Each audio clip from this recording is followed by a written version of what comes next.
¿nos escuchás? Sí, sí, los escucho perfectamente. ¿Cómo están? Muy bien. Bueno, qué bueno tenerte acá. La verdad es que nos llamó la atención tu nota por el trabajo, la dedicación que pusiste para analizar lo que fue la ley Videla, que es conocida como la ley Videla, que fue la segunda ley nacional de migraciones, ¿no? Un intento de normar en términos generales eh, la gestión migratoria.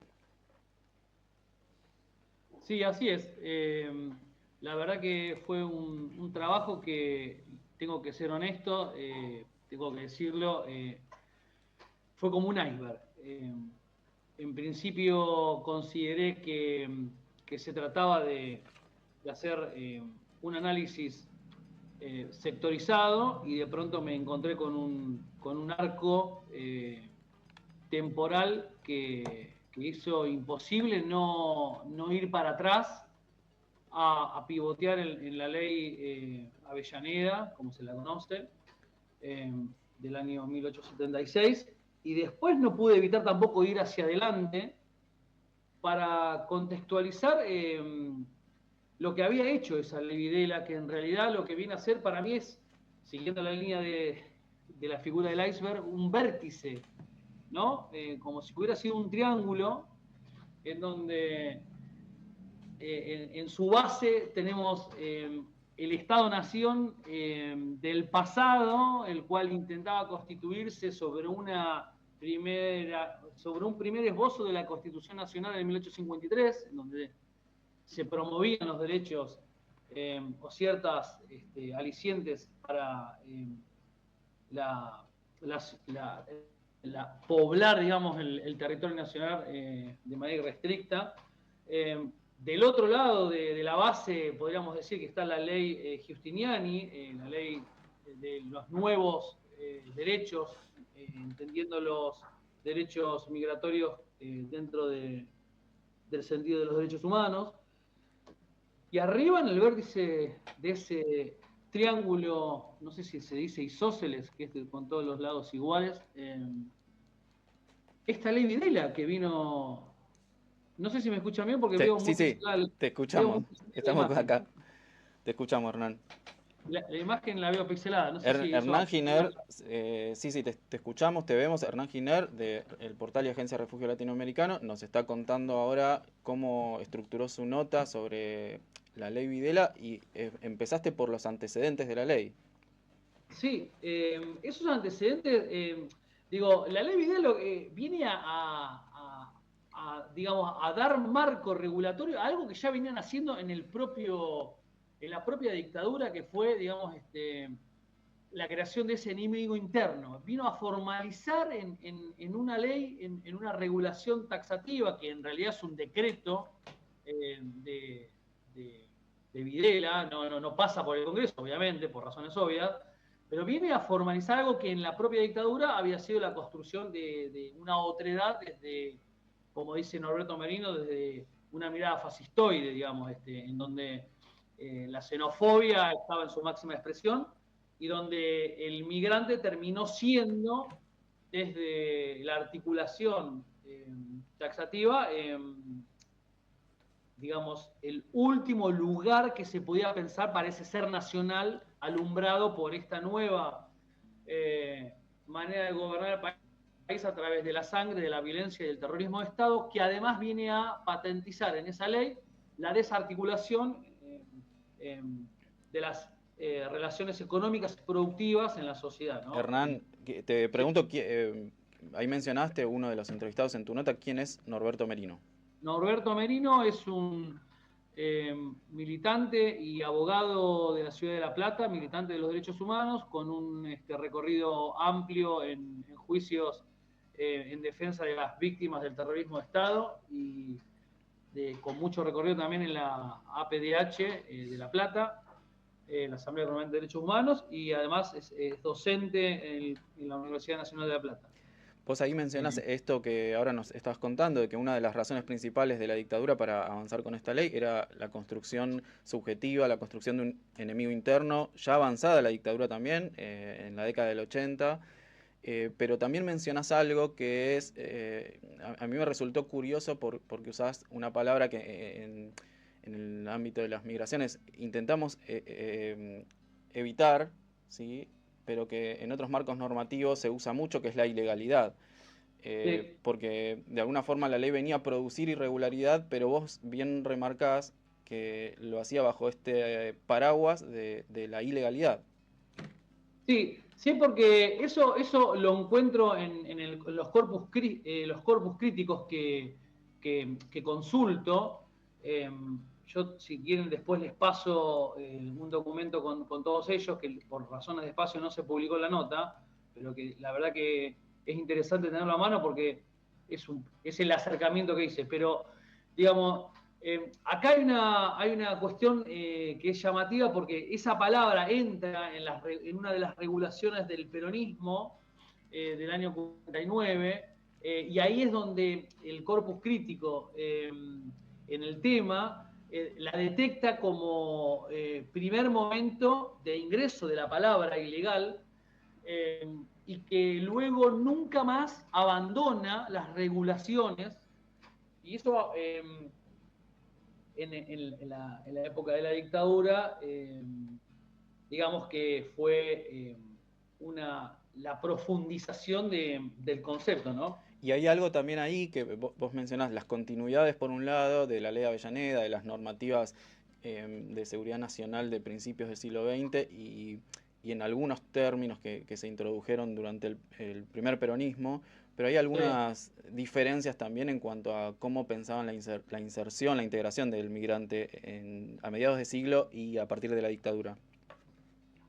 Sí, estamos de acuerdo que, como dicen las fuentes, hay como una estabilización y un amesetamiento digamos, en la mitad del siglo XX, que tiene que ver con, incluso en el análisis que hacen, tiene que ver con los gobiernos peronistas. Cada vez que hubo un gobierno peronista hubo como una estabilización de las regulaciones respecto a los migrantes. Se trató de generar amnistías, se trató de adecuar la estancia o incluirlos en el modelo, por ejemplo, del peronismo de demanda de trabajo, ya que fue un modelo, el de sustitución de importaciones, fue un modelo que necesitó mano de obra y necesitó mano de obra latinoamericana, que esa es, digamos, ese es el cambio migratorio que se ve en la Argentina a mediados del siglo XX. Bien. Eh,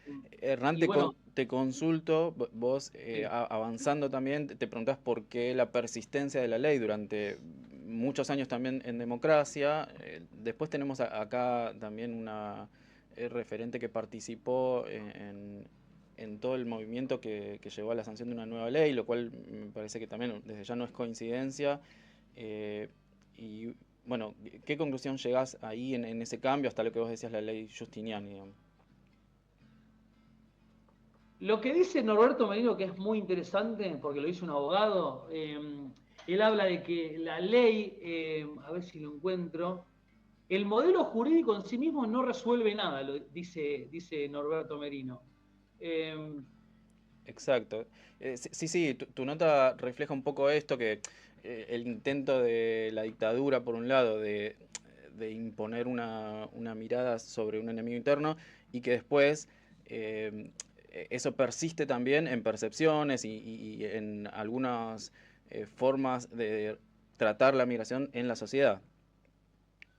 Sí, porque además, una vez regresada a la democracia, con la cual se decía que con la democracia se educaba, se comía, digamos, se podía tener un montón de accesos a derechos, digamos, limitados en épocas de dictadura. Eh, Claramente, la misma democracia no supo resolver un nuevo marco jurídico de inmediato, y esto que mencionabas vos de que hay una persona allí en el piso que participó, es así, así lo pude relevar en los estudios que estuve sobrevolando, vamos a decir bien, en esto que, digamos, no fue de un día para otro que se hizo la ley Giustiniani, y que hubo un marco de época en el cambio de siglo, después de que la Argentina sufre una crisis de representación muy grande, una crisis política y económica y social muy grande, en el marco del gobierno de Néstor Kirchner, en el cual se concretiza, se materializa un cauce que ya venía trabajándose en la sociedad civil, en la sociedad migrante, en todas las organizaciones vinculadas al tema. Y es llamativo que, digamos, la persistencia durante 20 años de una ley, incluso la reglamentación posterior de la ley nueva, migratoria, que también demoró hasta el año 2010, 6 años, también es llamativo de lo que le cuesta al Estado a veces bajar a tierra, porque no nos olvidemos que la reglamentación de una ley lo que viene a hacer es explicar al conjunto de los organismos que deben aplicar ese articulado algunas cuestiones. Hernán, te Eso hago llevó 6 años. Eso último. llevó 6 años. Ay, perdóname, ahí estamos un poquito desfasados con el sonido. Te hago última pregunta que vos traes hacia el final de la nota. Bueno, también opiniones vertidas de funcionarios de la provincia y discutís un poquito lo que pasaron en estos últimos años. Bueno, ¿de qué se trata esto? ¿Qué cosas ves? Hablas un poquito de retrocesos y avances también en el Sí, mismo sentido. eso digamos, por eso también lo vuelvo a citar a Norberto Merino, él habla de que para que existan algunos problemas en este caso es porque hay en la sociedad algunos elementos que hacen que la xenofobia, eh, esta cuestión de la securitización, el odio, hay algo en la base social que expresa lo que termina siendo, digamos, o dificultades o interrupciones en los avances. Digamos, el decreto de necesidad de urgencia del macrismo, el 7017, es un retroceso.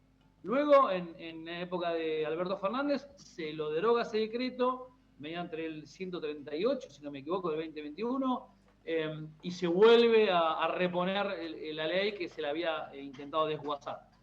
Hoy en día estamos teniendo también un intento por parte del presidente actual de Milei, que lo esbozó en el Congreso el último 1 de marzo, creo, en el cual dijo que van a presentar un nuevo marco en relación a los aspectos migratorios. El programa de Santiago Paz, el programa de Memorias Latinoamericanas, que pudo indagar a su exdirector, cuando yo le pregunté sobre este tema, de qué pensaba y qué había que hacer en función de lo que habían hecho en Provincia de Buenos Aires recientemente, qué evaluación habían hecho y qué es lo que había que hacer de acuerdo a los contextos, él me decía que había que profundizar acciones como estas, que tienen que ver con el trabajo ¿están ahí? Sí, te escuchamos. Con los trabajos en los territorios, con los trabajos de concientización, con los trabajos de promoción y protección de derechos en general y en particular. No hay otro camino que un Estado que, digamos, admita para sí y con la comunidad acciones de dinámicas en los territorios, acciones de abordajes en los territorios.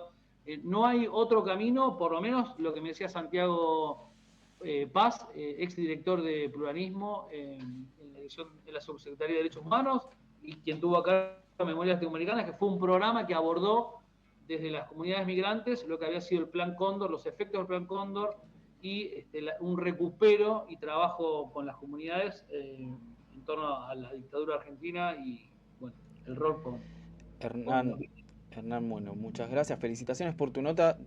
Último, ¿dónde pueden leer la nota quienes estén interesados en profundizar un poquito más?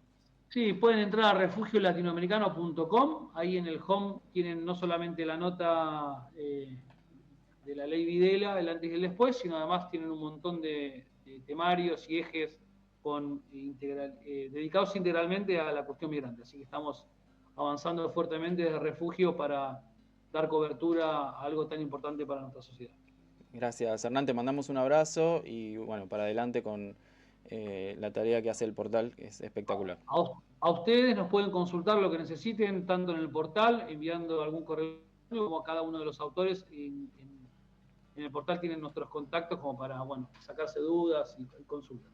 Un abrazo.